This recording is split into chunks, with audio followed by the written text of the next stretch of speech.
Previously on the Game On podcast.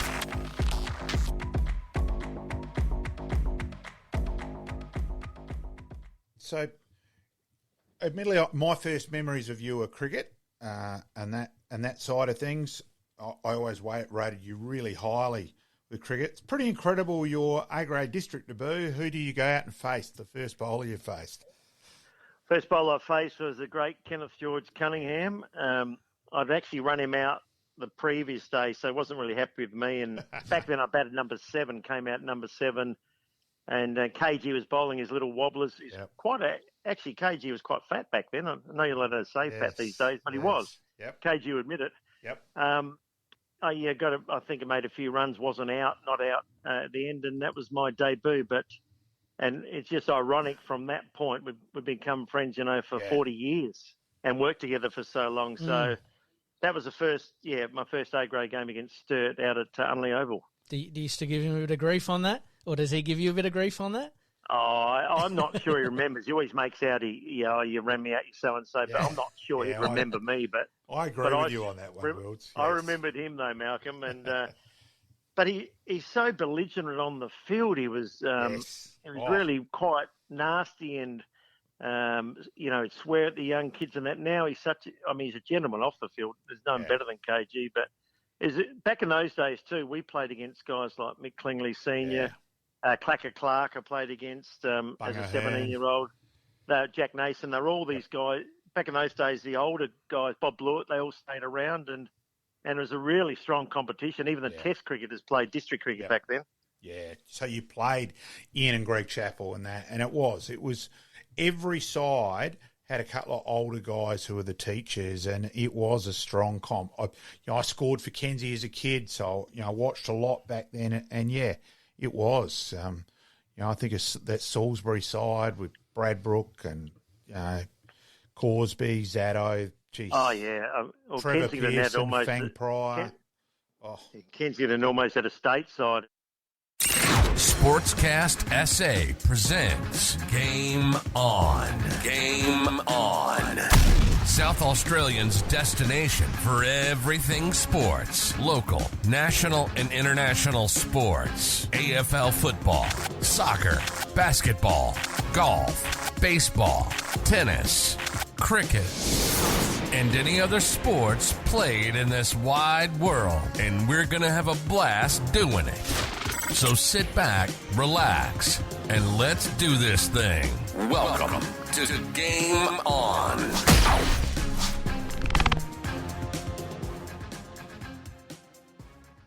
Welcome to Game On. My name's Pete, and I'm once again joined by Malcolm. And David Wildy was fantastic last week, and we made mention of it as our title for the show, a friendship that lasts a lifetime. Yeah, very much so. And Wilds, as always, was honest. It wasn't only sport, it was personal-wise as well. The loss of Jenny and that, where he was very open and honest. Great. He was fantastic. It was fantastic to also hear about his cricket, not only his footy exploits, but his cricket. But, been on the radio for, it seems like forever now, and calling 34 grand finals at the SANFL level. He's just become part of everyday culture here in SA. Yeah, he is a South Australian institution, Wilds. We hope he gets his opportunity to call some Victorian games as well, which is what he was aspiring to. So definitely, we'll back him on that one for sure. Around the grounds.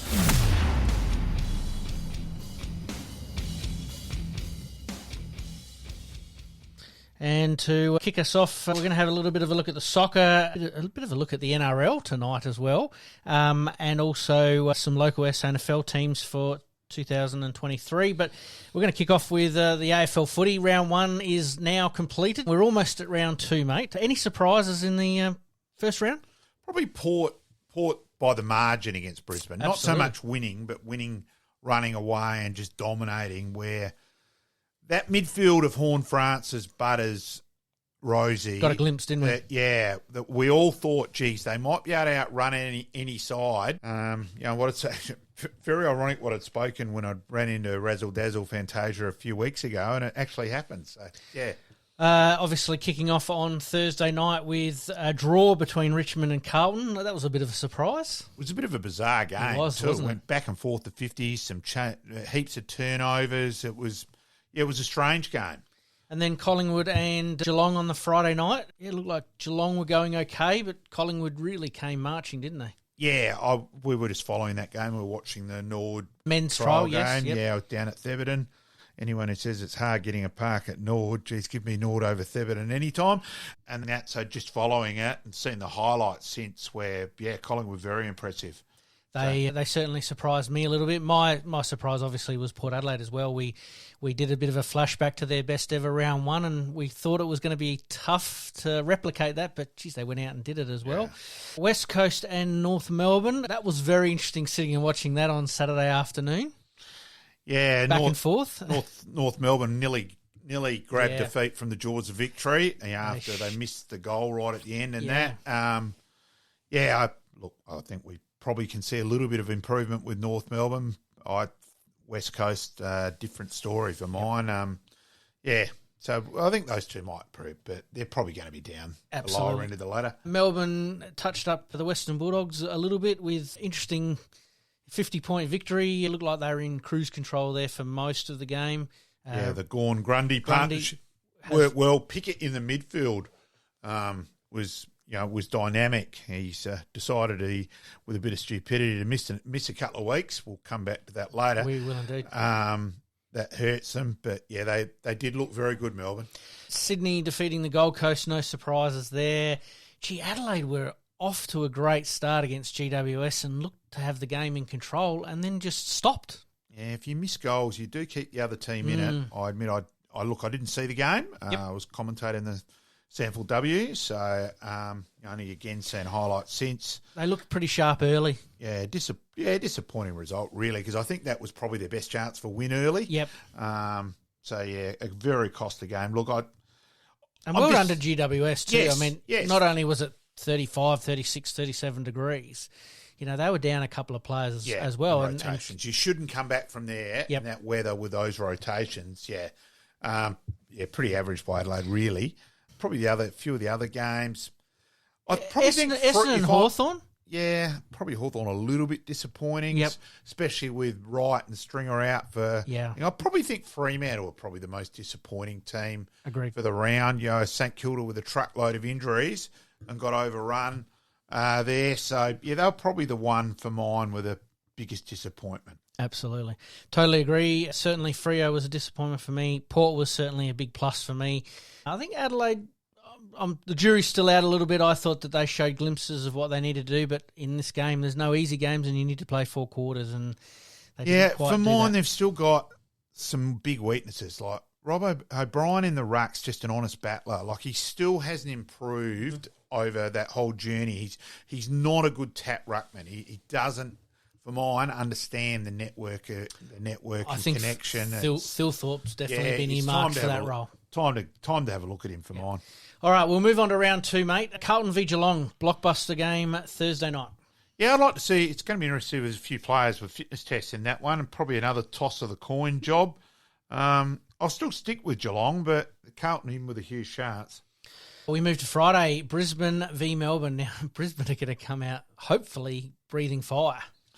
Yeah, up there. You probably nearly have to still go for Brisbane. Great record up there, but again, the Gorn-Grundy combination. And maybe Brisbane might miss McStay more than people gave credit for. He's vital, probably pretty important structure-wise, and he might be a bigger loss than we realised. Yep, so you're going with Brisbane on that one? Yeah, probably, but wait and see. I'm going to go with Brisbane on that one as well. All right, big blockbuster Saturday. We've got Collingwood v Port Adelaide at the MCG, the battle of the black and whites. Yeah, purely purely the fact that it's at the G, I'll go Collingwood. Yeah, I think Collingwood are showing more and more glimpses that last year may not have been out of the box as much as we might think. Port are going to go there with a bit of confidence, but I think Collingwood at the MCG are just going to get over the line on this one. Yeah, Howe's a big out, and Frampton's playing, and I'm not convinced with Billy personally, so wait and see. No. Adelaide v Richmond here at the Adelaide Oval, 4:05 on Saturday. This is a big game now. It is, but I'll go Richmond. I'm going to go Adelaide. Yep. So at home, they're in with a chance. Exactly right. I just think that they're just dying to get home, to be honest with you. What do we got here? Western Bulldogs v St Kilda, Saturday night, Marvel Stadium. I'll go Western Bulldogs. I'll go the Bulldogs as well. Fremantle v North Melbourne, Optus Stadium. I'll go Fremantle. Freo at home. Yep. I think you're right there, mate. Absolutely. Sorry, I had to double check that Yeah, that was the right stadium then for a second. Yes, Freo as well for me at home. And then Sunday we've got Sydney v Hawthorn at the SCG. Sydney as well. Well done to Dylan Stevens last week. Played very, very well. Yes. Absolutely. Essendon v the Gold Coast at Marvel. I want to see the sides on that one. See the sides first. I'm going to go Essendon. Yeah. I think Probably they will. might just have a little bit of class, and also buoyed by a big win last week, but also at Marvel Stadium too, so big for them. And West Coast v GWS. I'll go GWS. Unusual this one here that we've got two games in WA on the same weekend. It's because of last week with no games with the because of the Ed Sheeran concert, Yes. which cost them the record ever crowd. Yep, absolutely. West Coast v GWS. I'm going to go West Coast. Yep. All right, that we'll put those tips up like Yep. we did last week. We'll see how we go. I've got to go through who won what for us last week, so we'll add our totals there. I think I'm you're not just really ahead worried. by a couple, I think. Yeah, I'm not really worried about that. There was a couple of games I was sitting there scratching my head going, how did that happen? Yeah, I'm a bit. So I changed my tip with Wright out for Essendon and Hawthorn. Cost me a bit. So Yep. No, anyway. that's okay. All right, we move on, mate. Baseball. Yeah, look, great result by Australia to lose, against Cuba 4-3. Great stepping stone for Australian baseball. It'll just be really interesting to see if baseball can do better than what soccer did after the World Cup. Yep. Soccer came back. It was almost, they did so well in that World Cup, the promotion, and of which the AFL were ridiculously panicking, as we remember, the stupidity to release the draw at 6:30 in the morning when they were worried because of the publicity the soccer was getting was crazy.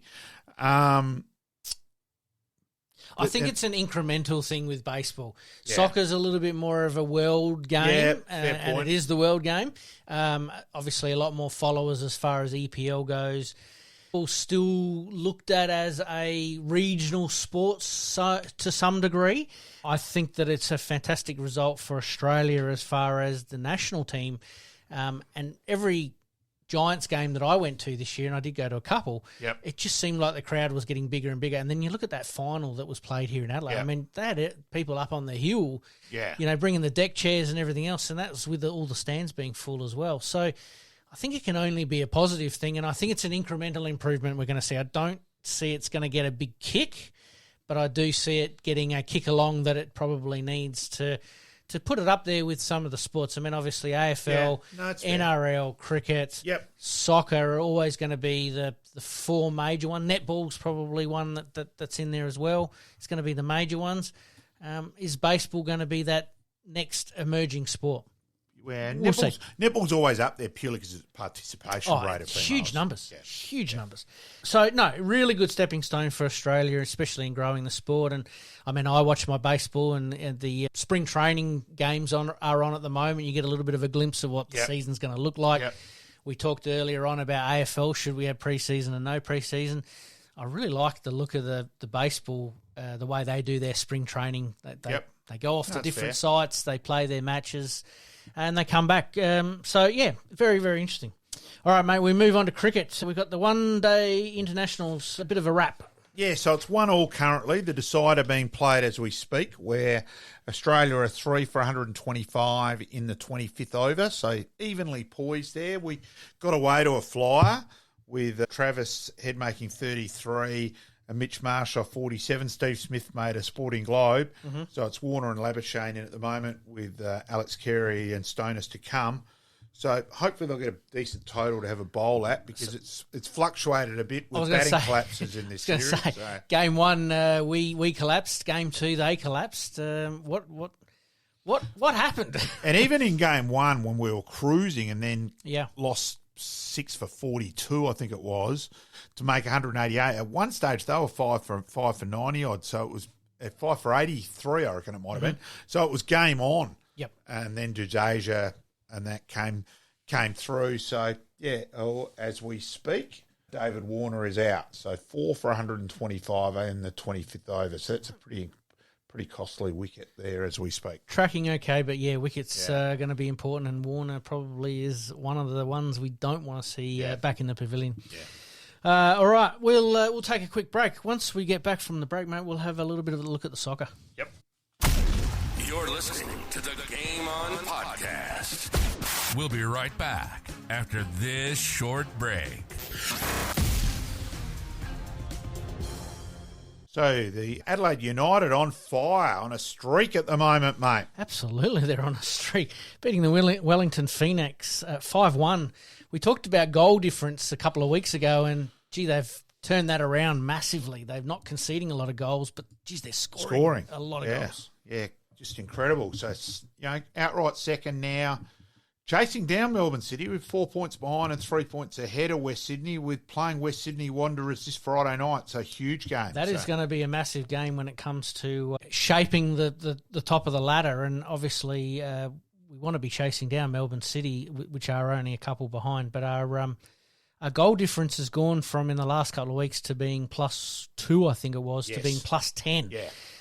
5-1 certainly helps that. Couple of 4-2s in there the last couple of weeks as well. And yeah, the game against Western Sydney Wanderers this week, we've had 3 wins on the trot, a couple of draws in there as well.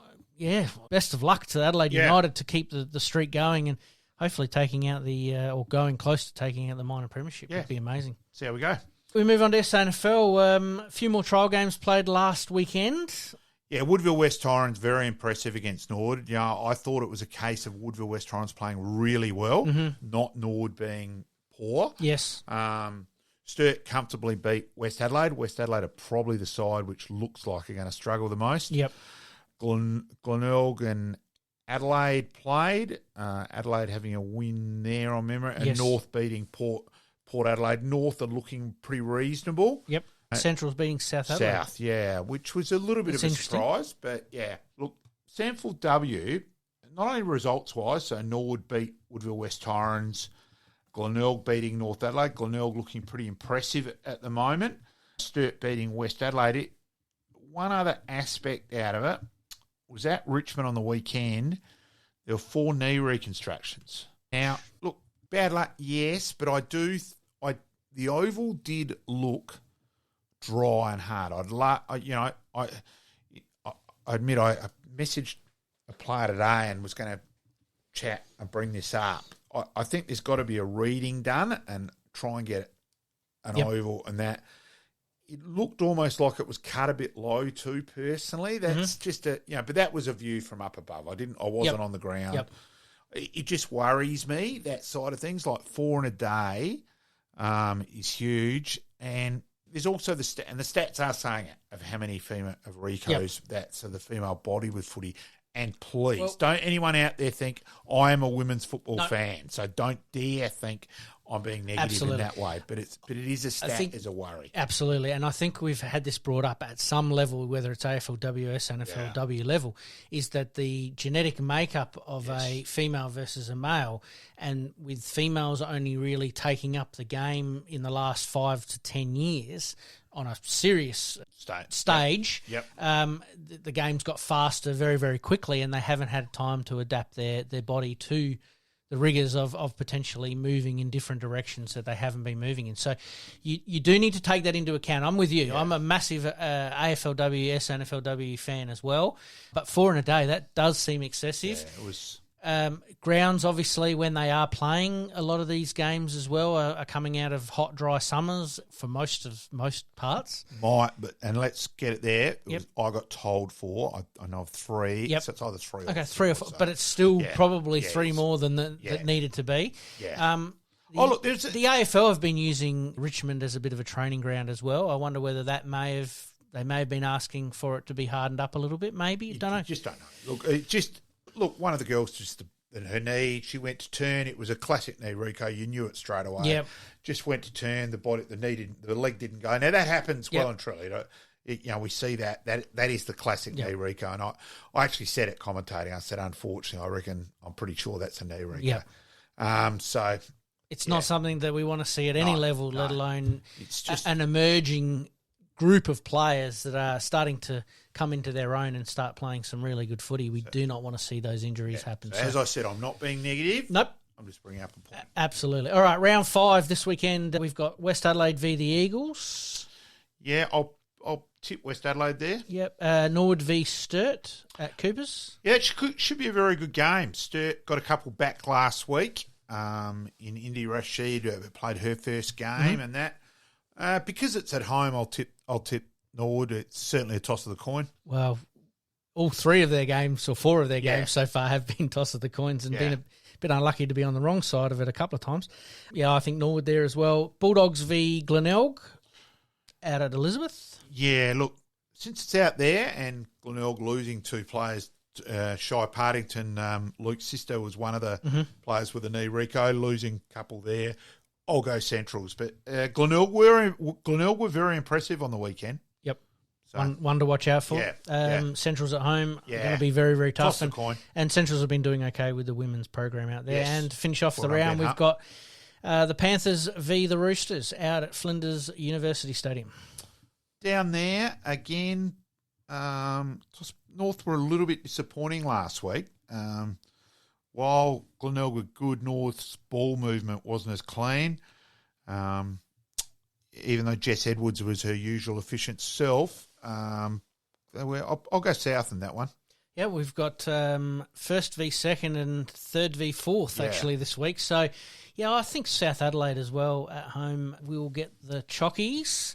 And then it's out for the bottom 4 teams to try and pinch a win to sneak into the top 4. So very interesting for the SANFLW. All right, moving on to the club review. We'll have a look at Glenelg and North Adelaide tonight, mate. Yeah, Glenelg obviously a change of coach. Yeah, that was interesting. Yes, let's talk about that briefly. Yes. We got wind of that, basically right on the time that the club announced it. We left scratching our head a little bit saying, hang on, how and why and what, but it's come to fruition. They've got a new coach now. Do we see much of a change with the new coaching structure? Oh, look, whether it'll be a little bit more attacking was the claim by Glenelg, but yeah, wait and see. Look, North Adelaide probably, look good. Getting Sam Mays back from Port, Damon White is an interesting plus at age of 34. It's an interesting call for that he's gone and played for Broadview a couple of years and now going back out to there. But I think that'll help them not only depth but probably leadership and keeping switched on. I think Damon will be good in that regard. Absolutely. Yes, I think change of coach for Glenelg, there won't be too much that'll change, but there is that uplift, obviously, that'll come from a new coach coming into their program, but also an assistant coach for the state team as well. Yeah. So, good luck. And North Adelaide, well, we know North Adelaide from last year, from their runners-up to Norwood, seem to be getting better and better. They're almost like a fine wine. They look like they've got some pretty handy ins and are going to be around the mark again. Yeah, no, they will, and you'd think they'll be hell-bent because they probably were the best side last year, but Norwood managed to grab the win at the last minute, as we know. Salute to the king. So, yeah, North for mine are going to be right up there. Yeah, I think North Adelaide are going to be there. Jacob Surgeon's got them humming along at the moment, and they're going to be thirsty for some more victories this year. Yep. Congratulations too. We did mention King there. They're at the birth of the first Panos and a big boy too. So we reckon father-son. Yeah, we reckon we might play him round 1. Yeah. Not through the reserves? No, straight in. Okay, straight in. Good call, mate. Yep. All right, mate. We move on to rugby. The Dolphins, new franchise. Gee, have they started like a house on fire? Incredible. I think we all thought they'll struggle, be down near the bottom end, but Wayne Bennett, etc., the Maestro and Kapow. Winning 3 out of their first 4 or 2 out of their first 3. I'm just looking at trying to look at the stats now, but gee, that's an impressive from a team that's been built from nothing to start off with such a fantastic first couple of games with players that have just got on with the job. Yes, yeah. Absolutely amazing. So, incredible. Sitting second on the ladder at the moment. 3 wins from 3 games. So, three from 3. Yeah, I thought it was, but I was 100% sure. I was 2 from home. Being careful. 2 at home, 1 away. So, that's a pretty good... Can't do much more than that. Cannot do much more than that. And the Panthers, who have been perennial in the last few years, sitting with 1 win, 1 loss and a bye. So very interesting that the NRL is also trying to get to an 18-team competition. Do we read into that they're trying to follow a little bit along the AFL, and this also brings me into my point of the NRL, that could we see an Adelaide Rams start back up again? It's a possibility. It does look a bit of, that side of things. It's a maybe. I can't see that if it didn't work last time, why would it work this time? So I'm just not sure on that one. Are we going to see a team from WA, or are we going to see a team from SA, or are we going to get another local team up in Queensland? Who knows? Toss the coin. It is going to be very interesting. All right, good luck to the Dolphins for the remainder of the season. All right, mate, we're going to take a quick break, and once we return, we are going to have a very special guest who is going to almost commentate, we hope anyway, ball by ball, Peter McIntyre. Past players, past legends, past legends.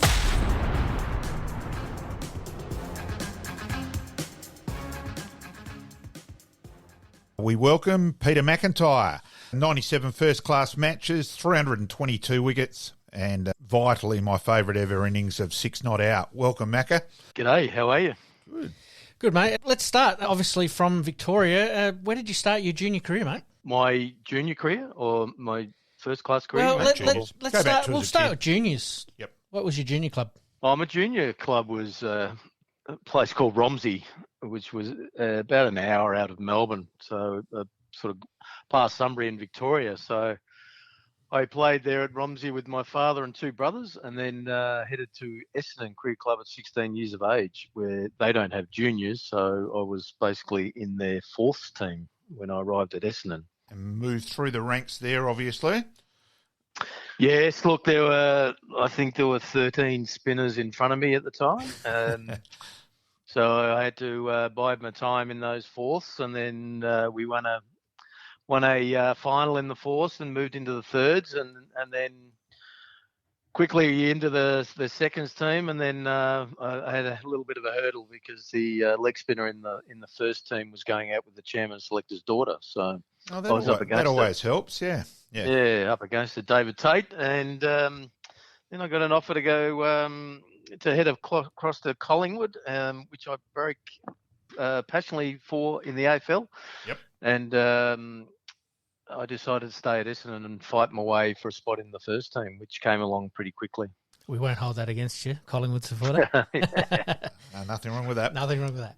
No, and then you debuted for Victoria at the MCG in '89. What's your first memories of your first Shield game? Look, it was a long one. It was, I think I bowled 40 odd overs in an innings. It was, we played Western Australia in that my first game, and they had the Jeff Marsh, Mike Valletta. That I think Dean Jones made a lot of runs in that game as well. So it was a very much a welcome to first class cricket, from bowling in 2-day matches in club cricket to a 4-day when you're bowling 40 overs in an innings. So who was your first wicket? Oh, I think it might have been Jeff Marsh, I think. Claim that either way. Yeah, Claim that either handy. way. We're not going to argue, mate. Mac. Yeah, it was either he or Valletta. I think Mike Valletta. Yeah. And then you had some time with the Commonwealth Bank Cricket Academy over in South Australia. And yes. And of course, there was a certain blonde leg spinner in Victoria, probably starting to arrive. And then you moved over to South Australia. Go through that decision and experience, Mac. Yeah, look, I'd call him my blonde problem over across 13 years. So, unfortunately, he was just a superstar, wasn't he? And and to compete for the one spot was difficult. But headed across to South Australia and lived with Terry Jenner for a little while. And Warney went off to Glenelg somewhere in a hotel or motel or whatever it is, and Rod Marsh was our coach, and sadly all 3 have gone with heart attacks now. So I'm the sole survivor out of the 4 of us. So did you ever get to bowl with Shane Warne with Victoria? Not in Victoria, no, but I did in my first Test match, which was we'll get to that. Which was fantastic. Yeah, but look, I headed back to Victoria. Circumstances were against me across there. I think I was out of favour with several unnamed, personalities at the time. But Terry Jenner coaching Tea Tree Gully, so I decided to head back over and have a shot at playing for South Australia here and being coached by Terry Jenner. And he said to me, I will get you a baggy dream eventually. And he did. He's a great man, TJ. Sarah missed as well. I did a few coaching clinics with TJ and, yeah, fascinating. No better person to talk cricket with, theories which could go in many different directions. And he was he was a fascinating man. Now, Australia A, you had some success with that in 94, 95, Macca, which probably helped as well. Yeah, I think so. Look, it was I'd had a pretty good season, 94, 95, and it was great that they introduced the Australia A concept, and it was really interesting that by the end of the try series that it seemed like the crowd was on our side. Yeah. They were barracking for the underdog and wanted us to knock Australia over. And I don't think Tubby Taylor was very happy about it at the time. So yeah, I think Tubby he took exception to that probably more than anyone else, actually. Yeah, he did. He didn't like it. He did not like it. And, we had some serious players in that Australian A side. So that went on to play many, many matches for Australia, the Australian team. So. Well, it certainly helped Bluey's test to get Bluey's test debut as well. That's right. Yep. And Georgie played in that as well, and Hags played a little bit as well. So there was a South Australian connection there as well. Now, Baggy Green, number 364, and of course debuting here at Adelaide Oval against England. Macca, go through your memories there, and of course, obviously one of them's batting with Bluey. So yeah, and Bluey caught your first wicket too, I reckon, on memory. He did. I think that was Mike Gadding. And look, to actually, I suppose, have a friendly rivalry with Warney over many years, to eventually be chosen for my debut in an Australian side, not replacing him but playing with him. Yep. I was quite chuffed by that, and I'd come off a pretty good season, pretty confident, and I guess it was the whole, Adelaide Oval factor, 2 leg spinners against England. And I'll just start. And, of course, they started on Australia Day back then too. So we, with the test match opening on Australia Day, was another special day as well. So, but, batting-wise, didn't have a great match, but got Bluey to his first 100 in Test cricket. So You can go through the conversation with Bluey about batting against Devon Malcom there, Macca. Yeah, look, it was... what was he? He was, I think he was 92 not out overnight or something. Yeah. So I thought I'd better take him out of the general Havelock just for a little celebration. So the night got away from us a little bit. I won't say what time we got in, but I can't believe it got away from you two. Yeah. No. So we we clearly set no up watch between them. No. So we set up for the next day, and wickets tumbled, and then Craig McDermott went down with bowel obstruction. Bowel, something wrong with his bowel. Bowel obstruction. I'm sorry, Macca. I've actually had 2 of those operations myself, and so I know it's certainly the most pain I've ever been in. So I'm one who won't make any.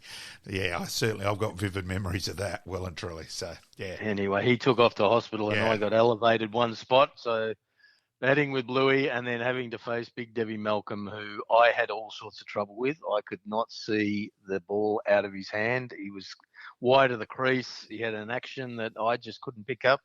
Whereas Bluey, Bluey with his short balls and pull shots and facing fast bowlers, it was pretty easy for him. So I just walked down the wicket and I said to Bluey, "You got to get on with this because I am not here for very long." And that's when he started to charge the bowling and started charging, I think, Big Angus Fraser and Phil DeFreitas. And anyway, we got him there. And he got 100. So I will recite an episode with Macca early on. Let's be honest, I've never been afraid to state my point of view, Peter. And so it's a Shield game. Young blew it, and he got moved down the batting order in a run chase. And by Bluey's own admission, he didn't exactly hit him that well when he came in. Anyway, we'd won the game, and we're in the Chapel Bar, a.k.a. the Magic Cave, after South Australia have won. Yes. And in marches Pete McIntyre, comes straight up to me, starts having a crack how dare you get stuck in a Blewett and that rah, and I'm about to defend myself, and my mate with me said, Jeff Wilson, who does listen to our podcast each week, said, Macca, I'd love to say it was Malcolm, but it was actually the guy in front of us. And you just went, right. You just went, oh, okay. And that was it. We moved on. Terrific. Yeah, so a bit of fun. Long time ago, eh? Yes. Ready to tear shreds. Yes. Oh, well, let's be honest. When you're a person who goes to Shield cricket, there ain't that many of us. So you do know it. We all know each other in South Australian cricket and all that side of things. Now, you test a boo, and then, of course, the other famous thing, and, you bowled the other ball of the century to remove your bunny. You only took your 2 balls, a certain player who could bat a bit, Macca. Yeah, you got that right. The other ball of the century.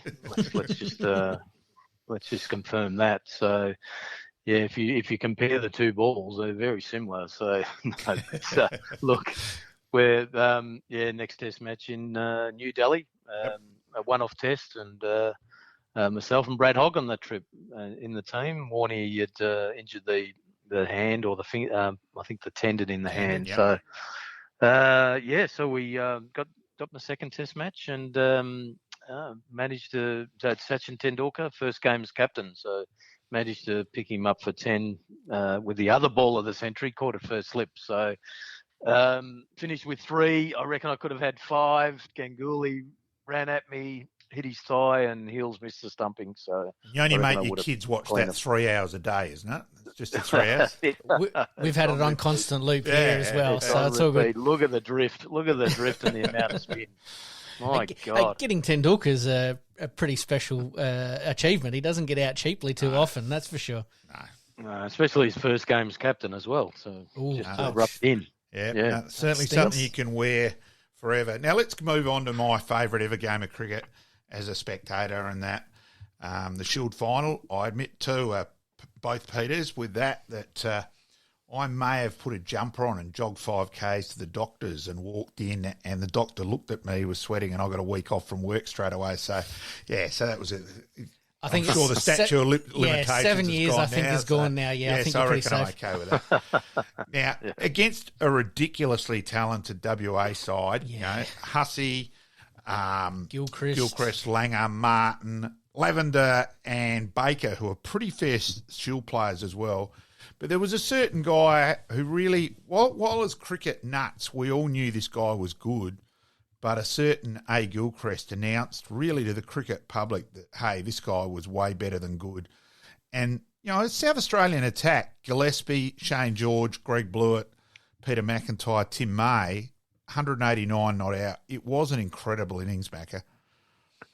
He had a strike rate of 101 and, batting at 7, and we had them at, 6 for 251, I think, and then went up to 7 for 291. We thought, okay, we'll be able to sort of keep this to 350, and he just went bang. And he put, there was a temporary stand in those days, and he put Maisie and I into that stand quite regularly. And, that Hogg got a 61, and they ended up, declaring it 9 for 520. So that really turned, batting first as well in Adelaide. It was all set up for them really to really knock us over, because batting, you always batted first in Adelaide, and for obvious reasons, with the pitch deteriorating with the heat, and they weren't drop-ins in those days. So pretty big score. So we had to come out and bat pretty well. So and Nobesy got 100, 103, and that. Yep. A few other James Brayshaw 87 before getting run out. We've probably had a few other guys who got starts. Both Buff 43 and Jamie Siddons 38. So we probably could have made a few more. Really, I think that was our general thought that we left a little bit out there. I think one thing when WA batted again, which is probably forgotten a little bit due to the rearguard action of winning at the end, was Bluey running out Damien Martin and Buff running out Gilly, both for Ducks and for Norton too in the second innings, was a vital part of making WA have to bat that bit longer than they probably wanted to. Yeah, and another guy announced himself too, Jason Gillespie, right? So yes, he took 4 for 33, and he arrived on the scene as well. But to hold them to 169 was a great effort. Great effort. Again, they declared. Look, that run out was crucial of Gilly from Buff, and that was side on amazing run out. Yeah, amazing. So, and then they didn't quite recover from that. So holding him to that was probably, it swayed it probably across to us a little bit more. But we still had to hold out. It's a 5-day match, remember, in those days. Yes. So, well, it still is. It still is for the final. Yeah. So. And then it fluctuated a lot on the last day. Like we lost it. We were 2 for overnight. Then Dizzy was night watchman got out. Then Buff getting out for a duck. We all sort of. Yep. I remember all of us heads down and hold your breath. Yeah, for the worst. And then Bluey copped an LBW, which was absolutely plumb if you were playing with 9 stumps. Hurt us a bit, obviously. And then, that afternoon, go through your whole the whole feelings of that afternoon, Macca. It was like it was, I'd actually, I'd been to dinner with Maisie. We went to a favourite Indian place that we used to go to, and Maisie said, this is going to go down the wire, I reckon. Like, it's going to be really close, and, thinking we could potentially win it, but draw it at the same time. Anyway, Bluey was in top form in those days, and then our middle order sort of collapsed a bit, and then Brayshaw got going with Bluey, and then Brayshaw went back and tried to pull hog and went straight up in the head. Shocking shot. Yeah, shocking shot. We always remind Brayshaw about that shot, actually. So we should. Yeah. Yeah, and then of course Siddons had hurt his hip, which it was pretty silent at the time, and he doesn't sort of whinge a lot, Jamie. No. Anyway, then he had to come out with basically a really injured hip, and I think it was just we got to lunch, I think it was, or tea time, I reckon. And Nielsen got knocked over by Angel not long after. Yes. Yeah. But, Jamie was out there for like 2.5 hours, right? Yeah, 134 minutes, 166 minutes for 134 balls for 4 runs. Yeah. And it was a 4 that he hit too. That's right, and he couldn't run at all, and it was, and then it turned into survival, right? So, and then everyone started getting nervous, and taking off out of the rooms, and we went for a drive. Couldn't watch. Yeah, Buff That's amazing. Bandaged himself up like a mummy. Try and take some tension out of the room, and and then Maisie batted for almost probably just over an hour actually. Yep. And for a 0 again. So, and gobbling up 50 odd balls. So. So then sort of out I stroll with 8 down. 8 down time. Yep. 8 down. And then I think Jamie might have got out. I think yes, it was Jamie. Yep. 9 for 202. Yeah. And then our strolls Georgie. So I try to remember. I think I batted for nearly an hour, but we had to get through a dozen overs, I think, so something like that. So could you hear the countdown from when the crowd started counting? Yeah. It was to the Green Bottles. Yes. Yeah, the Green Bottles song. They started singing that, and I remember the crowd jumping the fence, inside the fence. The last over. And it was like and I was strolling off to square leg most of the time, trying to gather my thoughts because there was so much sledging going on that. What made you? I had to get out of them. What made you decide that you'd take Julian and Georgie would take Brad Hogg? Look, I probably was more comfortable with facing the quicks than what Georgie was, and the message came out that I should take the quicks and Georgie take the spin. Okay. I must admit, Georgie came out pretty relaxed. I mean, he was always an anxious fella, And, that's true, yeah. Yeah, he seemed pretty relaxed at the time, which I found a little bit strange, but maybe he was putting Maybe shield someone, on. maybe someone slipped him something. Oh, Calm him down. Good guess, mate. Yeah. But then I started. Georgie started to take Brad Hogg, and I took Brendan Julian. So, and that was the message that came out actually. So.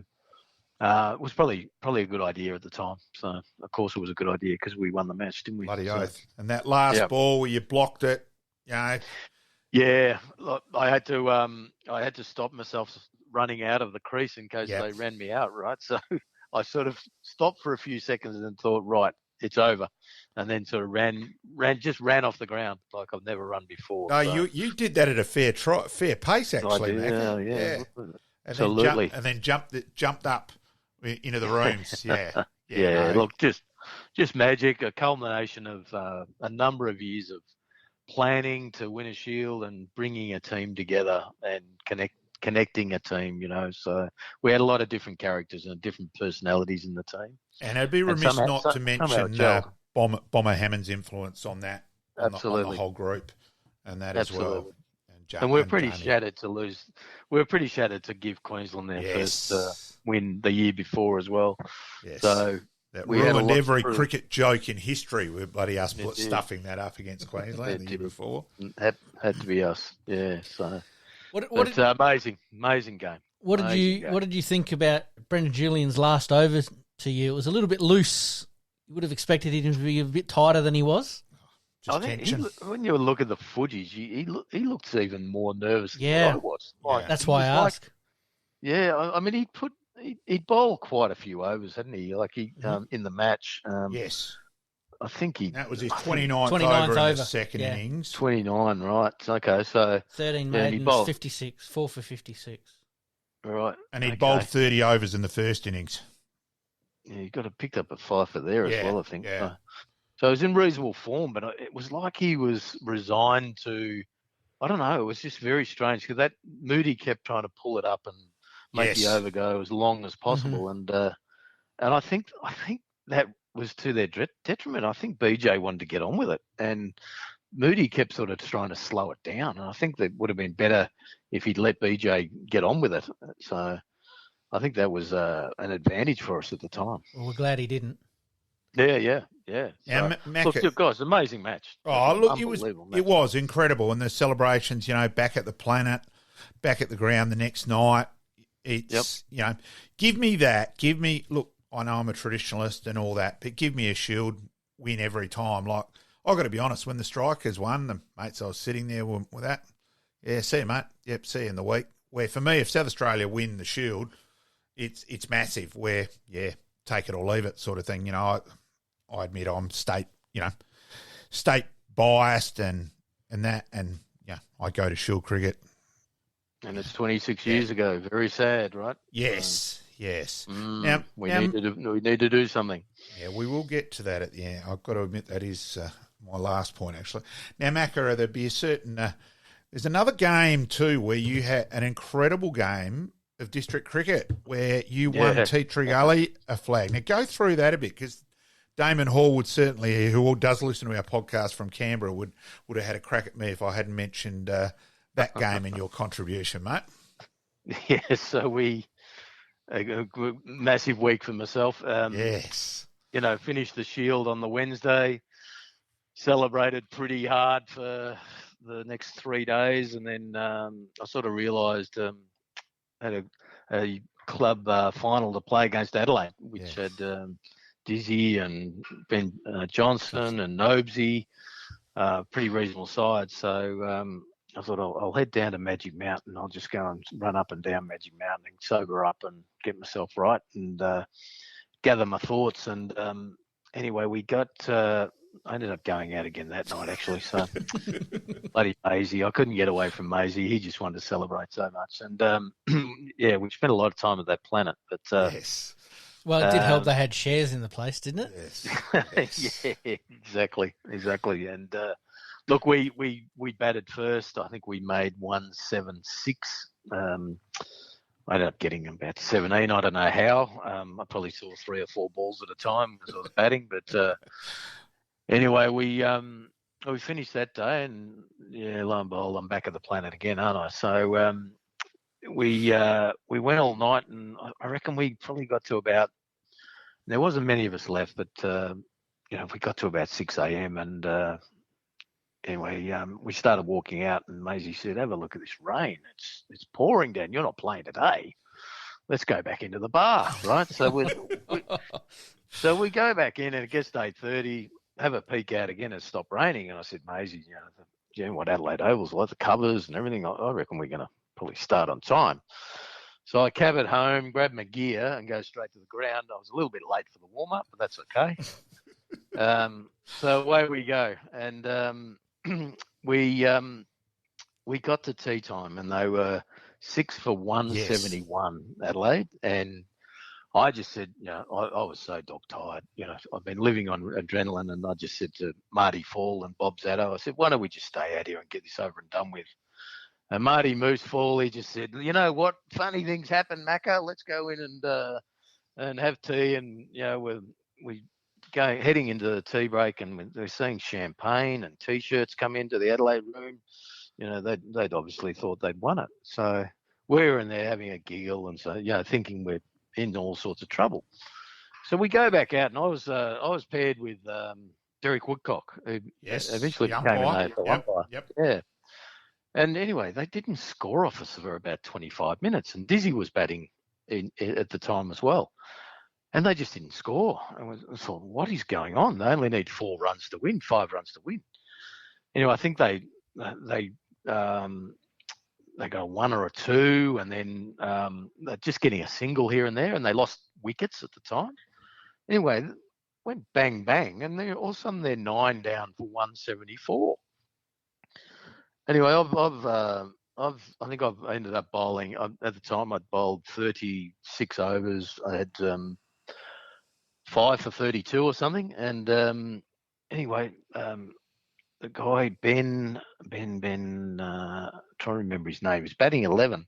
Yeah. I've thrown up this loopy wrong, and he's charged me, and I bowled him. We won by a run, and I've got 6 for 30 odd overs. Here we go again. And who said drinking doesn't pay, Macca? Oh, it was in, back to the club at Cedric Gully, first ever premiership, and that club was fairly young in the scheme of things, and it was TJ's first win as a club coach with a premiership, and it was just, I don't know, it was just a week of unbelievable times that I look so fondly on. So it was a massive week. And you eventually got home. I did eventually. So wow, that'd have to go down as one of the biggest chokes in cricket, or SA cricket anyway, local cricket, for a while. Yeah, it was probably the other one too. I'm just showing my age here, Macca, was Russell Parker took 6 for 14, including a hat-trick as a part-time leggy to win Glenelg the 73-74 district final where... Oh, Lee, you've got a memory like a horse. Yeah, you know that. An elephant. Yeah. So let's continue on with your career after that, Macca. So you'd also had a few injuries in that after that as well. And in South Australia, we probably never quite were as consistent as we'd been in that couple of year period again either. Maisie retiring probably hurt us. And look, and I'd sort of had 2 shoulder operations. Yeah. I'd blown a long-headed bicep, which had to be screwed back on, and then I tore my belly of my bicep, and my shoulder was basically pretty well shot by the end of that career there. So but still kept going and still enjoyed it. I think I got a bit more consistency when Buff came on the scene as captain. Yep. He certainly understood leg spin really well and where to bowl, especially the left-handers, and. I think I probably struggle with consistency from not playing each game, but playing on the games in the games where the pitches suited me. So, which really annoyed me at times when I was in great form, and you play Sydney, Adelaide, and then you'd go off to Hobart and you wouldn't play, and then you wouldn't play in Melbourne So that was always tough to get consistency, but I managed to get that towards the end of my career. So. But it was 2 tests and Shield final and a club premiership. So I thought I've had a pretty good time in this game. So it was time to head off and find a real job. A little bit of frustration not getting into the 100 first-class games? Oh, not really. Really? When I look at it, 97, probably 12th man 25 times. So I'm not fussed by the 100, reaching 100. So no, not at all. But thanks for bringing it up, Malcolm. Now, look, I know one thing personally. I would love to see Peter McIntyre involved in the administration of cricket in South Australia. A bit of common sense and no bullshit, naturally honesty wouldn't go astray. In my opinion, you would help South Australian cricket markedly, Peter. Look, I'm actually Andrew Sinclair's involved me in a strategic cricket committee at the moment that is making recommendation to the board. So our first, I suppose we're trying to embed some vision and ambition and try and change things up and try some different things. Let's try some things. And I'm just not sure on the two divisions. I'm not a yes or a no against it. I've heard a lot of the negative stuff. I'm just not sure. It's going to be interesting, so therefore does Tom Kelly, just using the thing that Sturt went down, does he have to change clubs? How that under 7, how that junior side works is probably a little bit up in the air. Like clubs are saying, well, hang on, how about if we have a kid, makes 100, can we then put him up into our A's? That's probably something which is up in the air a bit as well. So there's a few things still to be sorted out. So this is where we've got to have vision, ambition, Malcolm. So the idea is to bring the under-19 team together and start gelling, connecting them together as a team in 2-day cricket. It's only in 2-day cricket, by the way, the two divisions. There's still the one days where they all play each other. We want to start getting this under-19 team into playing probably a good level of cricket as well and playing regularly together, and that's the reason behind it. So now that the two division factor is it's 2 up, 2 down each year. Now, what really pleased me in the paper on Monday, I was seeing Chad Sayers talking about 8v9 at the weekend and how it was such a high-pressure game, right? So that's what we want to hear, right? We want that standard and that high-pressure intensity where people get to experience that intensity of a game and they can take that into first-class cricket. So it just so happened that they were fighting it out for the 8th position. Now, I must admit I did call into Woodville not knowing whether the result at that stage, because I'd commentated a SANFL SANFL W game and called into Woodville, and it was pretty big celebrations. It was like winning a flag effectively. So, And look, we've said 3 years. This is the 3-year plan. You can always tweak things, Malcolm. So, but we've got to try some things. We just have to try. It's important that we have the top 8 playing against each other on good quality grounds as well. So and getting that coaching right across the board. And then we're now looking at the junior system and how the junior system sets up in the next period of time. So I'd love to see Sturt move up to Mount Barker. Yeah, I'd love to, and like Northern Districts move out to Gawler. Let's get our grounds and people playing where young guys are living. I reckon that's, instead of at the moment where we've got East Torrens, Kensington, Sturt and Adelaide also close together, let's move That's I've always had that thought. So, Yeah, look, I'm a big advocate of that northern and southern areas where there are big catchments, right? And I don't understand why there's always pressure on those two teams to, they talk about, they're the weakest teams and all that stuff. I don't believe that to be right, and I do think they need to consider investing some time and some funds into moving into the Gawler Barossa area. Yes. Picking up a lot of juniors there and a lot of players, which are probably a little bit resistant to coming into Northern Districts.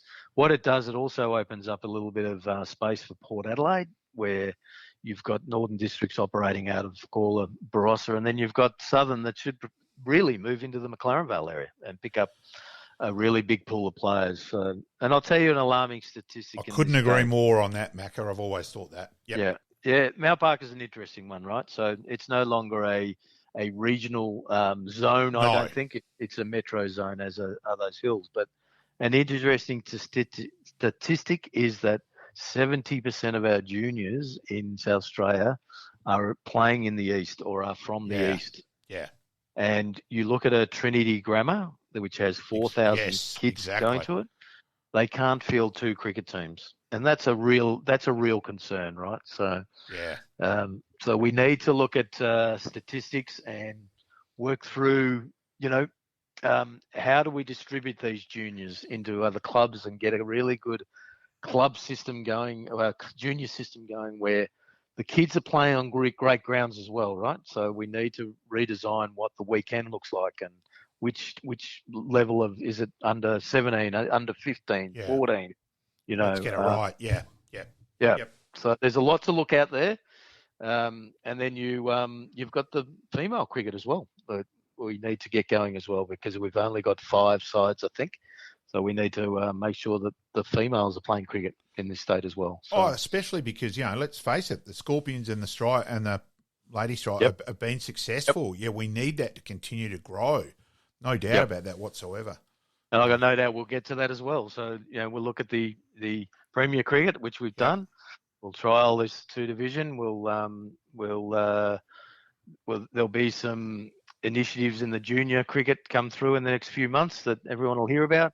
And then no doubt we'll move on to the female competition as well and try and get that going. So will that be based around academies for those areas? Something along those lines? That's in the mix, absolutely. Yeah. Investing in academies, working with community cricket, which is very, very important, by the way. Yep. Making sure that they're set up as well. So we need to be working with those community cricket clubs as well, because they supply a lot of these juniors as well, and some of the seniors. So we've got to work it out so that everyone fits into the whole, I suppose, strategic vision of where cricket's heading in South Australia. We've got to be powerful again. And I couldn't agree more. Because it is a real worry in terms of, I'm involved, at Payneham, and without the ethnic side of things, and which is fantastic, we'd really be struggling to field our sides now, and it's harder and harder getting people to commit for both days. People, with work, except where Saturday is now work day as well. So where society's changed a lot, it is harder, and we've got to just try and think as many different possibilities as we can. Yep, and take the tension out of school cricket and club cricket, right? So how do we work together there? There's lots to consider, and lots of opportunities. So it's just, we need people to have vision and ambition here, and try some things. You keep trying things. If things work, great. If things don't, you can always change. So, but we've got to have a go. Well summed up, Macca. And of course, you've been heavily involved in the health industry in general with work and that now for a fair while. With your, I'm in my 23rd year in pharmaceuticals. So, So, with a company called Sanofi, which is a French company at the moment. So, but started in a company you may remember, Falding. Falding, yes. Yeah. So I'm still with those brands and products. So, it's been 23 years. I think I started with Falding the last 2 years of playing cricket, and mixing it in with going to the Netherlands and coaching in the Netherlands, playing for Rotterdam. Had 2 seasons over there. So, and I reckon I had 2 of the best years of my career when I was working and playing. It was tough, but it's just, I had that distraction work, balance. And, I just had to make sure I was getting my fitness done early in the morning. I'd be leaving as everyone else was coming in.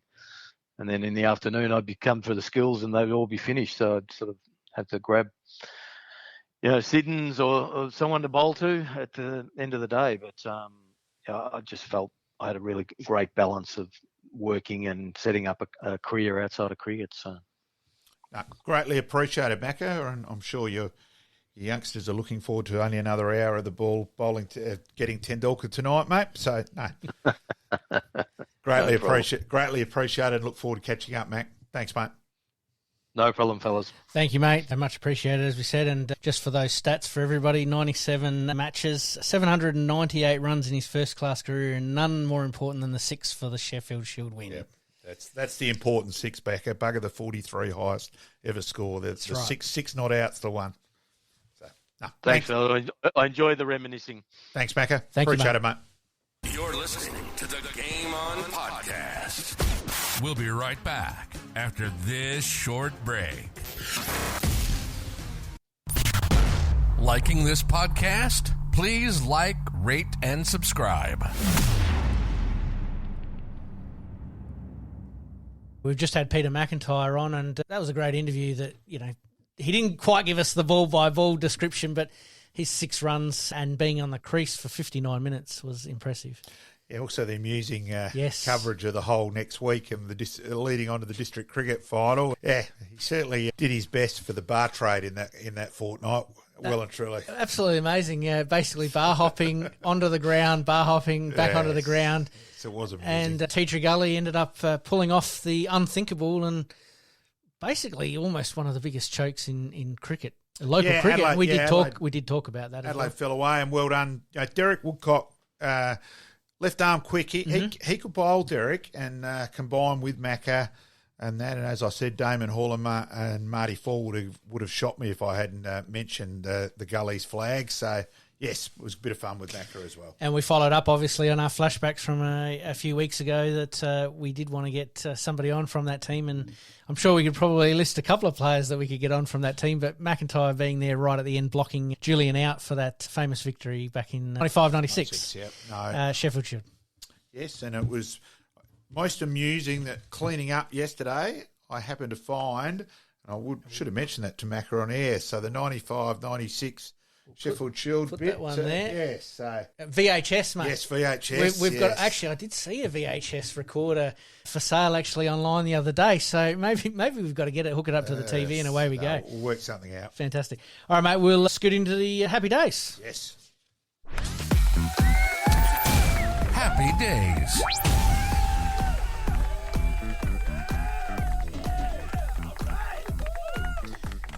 Kick off happy days today with a happy birthday to Tom Cleary, Port Adelaide. Yeah, look, he's been a good solid defender. Out of the side currently, probably you don't really want the side to dominate in round one when you're when you're out of it. Yeah. So, he's obviously going to have to be made to earn his spot back. So, if he gets a few games together for Port Magpies, Port Power Reserves. Yes. Be up around the mark again. Currently played 123 games for Port since being drafted in 2013. His best season was in 2017. Looking to regain some form, obviously, in 2023. But a hard team to break into, as we've mentioned. Some great players have worn the number 123 too for Adelaide Uni, Pete. Yes. Fantastic. Yes, g'day to Alex Page as well. Good stat to have. Yes. All right, we move on to tennis. This week in 2018, Rafa Nadal beats Kei Nishikori 6-3, 6-2 to extend his Open era record to the most wins at the same event, 11 in total. Oh, look, he's been a stayer. Stayer. Injuries have hurt at times, but, one of the greats. Struggling a little bit at the moment. I don't know whether he's struggling a little bit at the moment, not only from a injury point of view, but I think Federer not being there, which sort of drives him a little bit. I mean, obviously he's got Alcaraz who's coming up, who won Indian Wells this week, and he's also got Djokovic who's still there as well. But he just, the yin and the yang are not there at the moment, and he just seems to not have that spark. Yeah. Interesting, very, very good player. I still wouldn't not back him at the French Open this year. No. That's really what it gets down to. That's probably his chance. Yeah. Agreed. All right, we move on. In 1987 cricket, Richard Hadley makes his highest test score of 151 versus Sri Lanka. I tell you one thing about Richard. Good luck if you got man of the match with him sharing any award with his teammates. I did hear he this. was, not known for his carefree attitude. Yes, what went into Richard Hadley's pocket tended to stay in Richard Hadley's pocket. He won the car as the man of the series. I'm sure he was still driving it. Yes. 151 and not out against Sri Lanka is a pretty fair effort too. Oh, look, he's one of the all-time greats. Absolutely. He was obviously a bowler who batted. He wasn't quite the all-rounder, but, geez, when he went with the bat, he certainly gave it a thump and could score quickly. Do you think he inspired somebody like Adam Gilchrist? You don't know. Slightly different role, obviously batting and bowling and batting. Gilly was funny like that. Like we all talk about Gilchrist as a batsman keeper, but he doesn't. He always considered himself a keeper first, who could bat. Yeah. Look, he's a far better keeper than he was given credit for, Gilly, too. Yep, agreed. All right, we move on. 1996 basketball. Chicago Bulls win NBA records 72 games to make their record at the time 72-8. Yeah. Well, that's in the era of Jordan, Pippen, Longley. I think Rodman was in there as well. Amazing statistic when I looked it up. I had to actually look twice to make sure that I was getting the number right. 72-8. Yeah. What confidence you walk out onto the court basically going, we're going to win this. Yeah. Just crazy. 72-8's insane. Exactly right.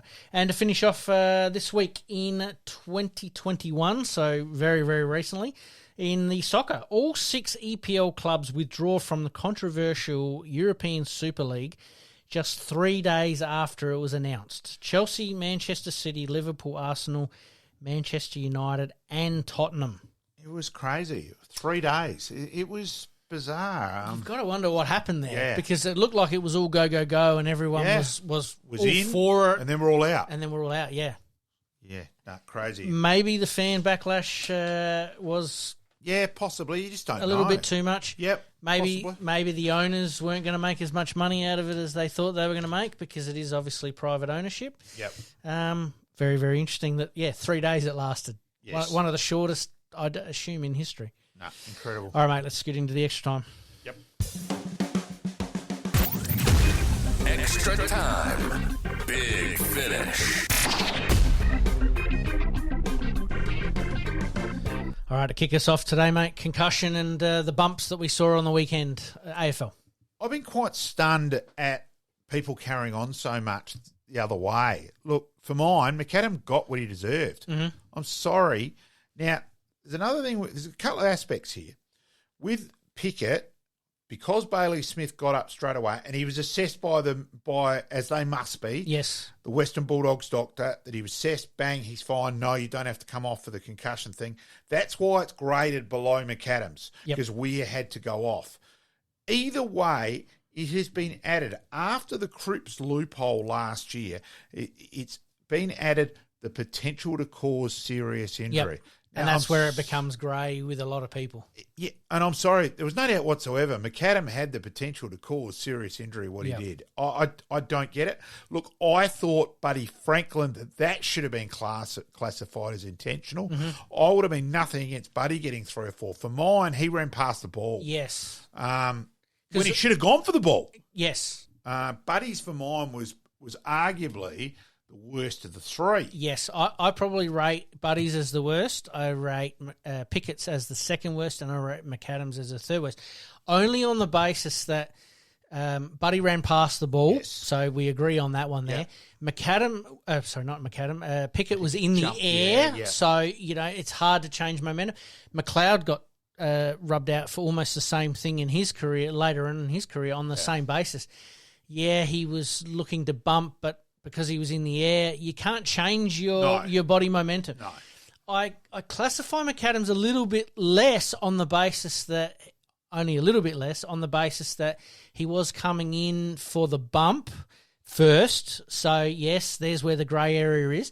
He did hit chest and shoulder first, which then obviously slipped up into the head area. Yep. I've seen all 3 of these assessed side by side, and I sort of agree with it that Buddy ran past. Yeah. Pickett was in the air, and McAdams was probably a little crude. Yes. But I didn't agree with 3 games for him. I probably agreed for 3 games for Buddy. and probably 2 games for McAdam. Yeah, and I don't disagree with that, but... And that's where I'm at with it. Yeah, no, and I don't disagree with that. What I'm saying, though, on the way the gradings are done, that they are the results. The 3, 2 and 1 are correct. So everyone's having a go at the match review officer, Michael Christian. With that grading, that is correct with what is factored in. Yep. And people have got to learn, actually bother to go and do the study. Look, I'll be honest, I am involved in that area with the club. And you are the rule book, so we understand. But I'm involved in that regard so it is something I do have to know, and we do discuss it. The 2 of us go through it very thoroughly each time there is a report. So Did McAdams look a little bit worse only because of the sweat and the impact of that hit made it look that little bit worse? Look, let's also remember, at the moment, with the whole concussion issue is the greatest threat ever. Yes. It is the biggest danger to football, and it is massive. The AFL have got to jump all over it. I've got no problems that McAdam did have the potential to cause serious injury. It was dumb. It was ill-disciplined by all 3. All 3 could have tackled. Yep.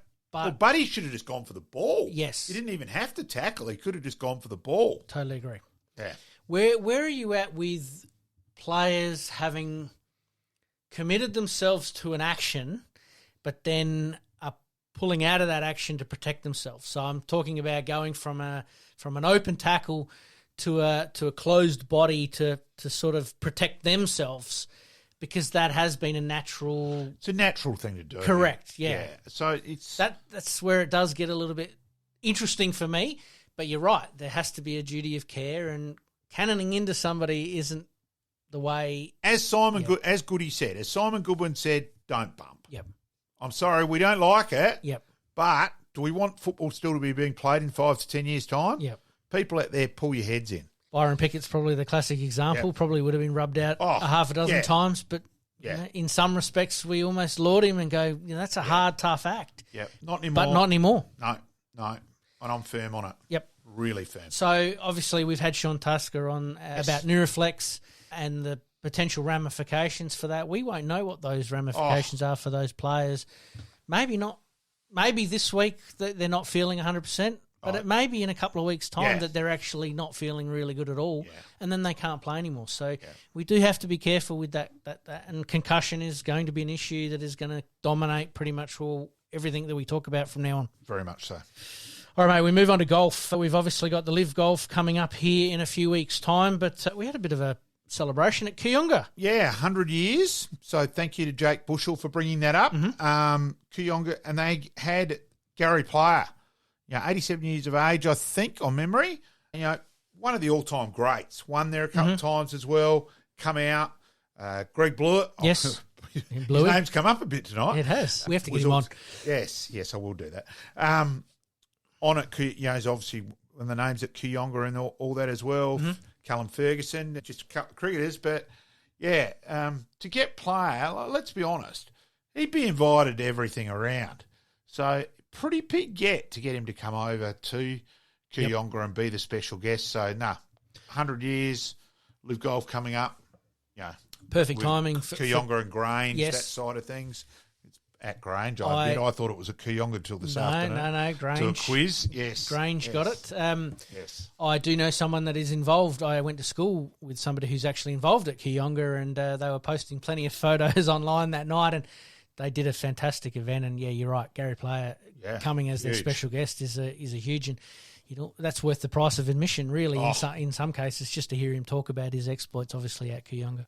And, his age still getting around. Fantastic. So well done, Kooyonga. And not to take anything away from Kooyonga, but, yes, Grange do have Live Golf coming up, and we'll cover that over the next couple of weeks. All right, mate, we finish off tonight with the Sheffield Shield final, WA versus Victoria. Yeah, over in WA, Victoria made the final through beating WA in Perth last week, where Scott Boland was the crucial inclusion. Certainly was, wasn't he? Coming back in from India and causing Sam Elliott not to get a game, which I wasn't happy with. Bit of bias there. Son of Herb. But, so Shield final. Be interested to see if they prepare a road at the Wacker. You'd think that will be the intention. But, starting tomorrow. So, certainly be following it as a Sheffield Shield nut. Absolutely. Closely. I'll be following it on KO and also online as well. Any tips? Who are you prepared to go with at the moment? I'll go for WA purely because it's at home. I can't see them failing with the bat twice in a row like that. Yep. With Bancroft and T. Wiley and that, and Whiteman. So WA for the double. Yeah, the one day and the tests. And Labuschagne is out. Australia 5 for 150 after 30 overs. Okay, so things have slowed down as far as run rate and also continuing to lose wickets there. Yes. Well, mate, we've done pretty well again. We've come to the end of another big episode. We promise to do better as per usual each week, and we thank Peter McIntyre for his time tonight. Yes, Macca was great value. Thank you. Thank you. See you next week. In this crazy world we live in, we all need the distraction. Enjoying the show? Like, rate, and subscribe. Hook up and connect with us on social media at Sportscast SA. We'll see you next time on Game On.